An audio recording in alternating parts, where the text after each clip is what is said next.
I'm sure a great many of you are familiar with this picture. These are, of course, hole punch clouds where you see these absent circular formations in a bank of clouds that have no real good explanation other than there was some type of a craft there that went through and somehow, using some type of technology, left a perfectly cut circle as it exited. I'm also sure that a lot of you are aware of the statues on Easter Island. There's been a great deal of speculation as to why they were put there, how they were done. And the final thing is volcanoes and their propensity to have these saucer-shaped craft around them while they are outgassing, while they're erupting. Well, in tonight's video, I'm going to show you evidence of all three in one tiny area of Antarctica. I know it's kind of a stunning thing. When I found it, I'm like, I couldn't believe it myself. So we're only going to be looking at one tiny area today, but the three things are just mind-blowing. These saucer-shaped craft have been seen all over the world: China, South America, Russia, here. It's really not too much of a matter of if, it's just who and why, and when are we going to get the full story about these craft and why they are so interested in volcanoes. I brought up three different maps. This one is a rendering of what Antarctica might have looked like before the damage created by the ice. The ice down there, of course, being miles thick, the movement of the glaciers has ripped apart the land, ground mountains down, and completely changed the lay of the land. But where we're going to be talking about today, I'm going to try to zoom in here, is almost down here around, this map shows it at about 7 o'clock. It's right here. It's, of course, down here is 6 o'clock when we do reference. The part by Argentina is noon. Where this large bay opens up, there's what looks like an active volcano. And let me see if I can bring up the topographical real quick. About right here, this shows very clearly the top of a mountain. What looks like there's one here and there's one here, and I think what we're looking at is actually the one here today, not the one out on the tip of the isthmus. But Google Earth Pro has an amazing image that I wanted to show you guys, and it goes right along with everything that we have seen for years and years and years. Now I have this kind of spun around. Of course, this would be 12 over here, just so that I can get the angle right to show you this. This up here would be using our reference model, 3 o'clock, 6 o'clock, and then down here, 7, 8 o'clock in that region. Now, as we come in, I'm going to click off the time slider real quick to show you what they're hiding.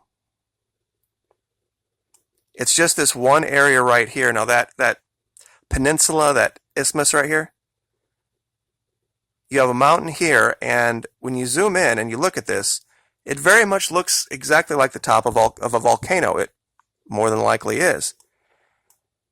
But the first thing that got my attention were some cloud formations we'll look at in a second, and some monuments on the side of the volcano. But I have to show you this first. Now I'm going to try to zoom in here as close as I can without kicking down to ground level, just so you can see there's nothing here.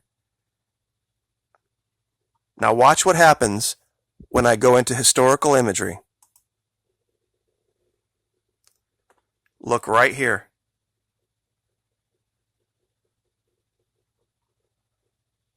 Perfectly round, circular craft setting right on the side of that crater. I'm going to see if I can turn the lights up on the camera just a little bit to see if it helps. That actually made it a little bit worse.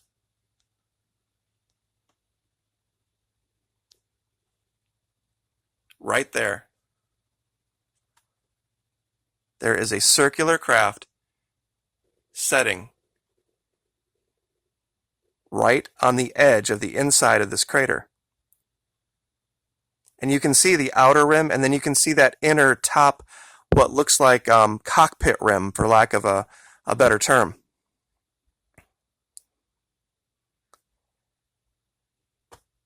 And once again, it wasn't there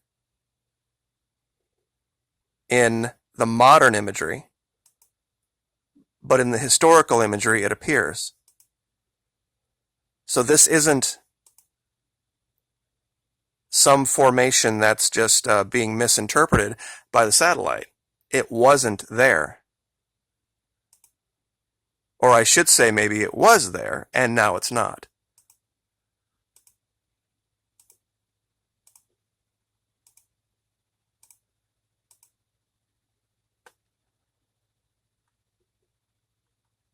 Now, to add to that, let's see if I can find the right layer. And you can see how much everything changes. And how they only give you access to certain things at certain times. I'm going to spin the aspect around to show you these cloud formations right on the inside of the crater. Remember the picture we started with? Here is a cloud with a perfectly circular hole cut out of it. One here, and two more here, right by each other. Right next to what looks like a craft that would fit perfectly in one of these formations in the clouds. And if those two things weren't enough, if you go over to the side of this mountain, of this volcano,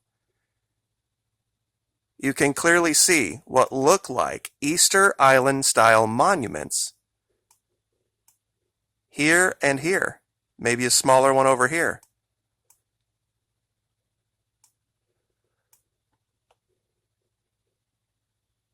The imagery, you can see it in the shadow for sure. Especially this far one, you can see the shoulders, you can see the head. This one's a little less defined, but it's definitely there. So we have a craft on the inside of a crater. We have holes in the clouds above the crater that match the craft. And then we have these monuments on the side of the same mountain.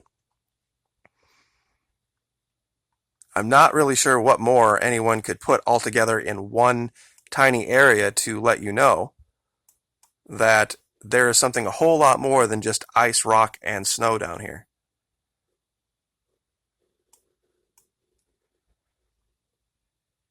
And we'll come down here to the craft one more time. Oh, gosh darn it, almost did it there. You try to get in as close as you possibly can, and it automatically zooms you to ground level, and it changes everything. But once again, we will show you what the modern imagery shows, which is nothing, and this is the historical imagery.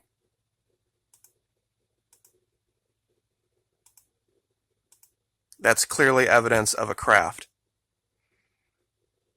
And this by itself, you almost might be able to make the allegation that, oh, well, look, it's a rock, it just happens to be round. But that does not explain in any way, shape, or form these cloud formations through here.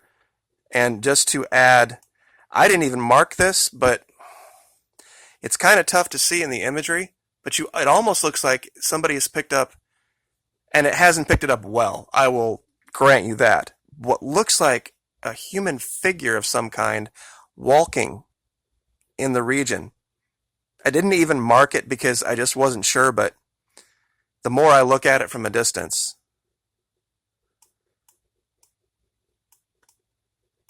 and then finally over here,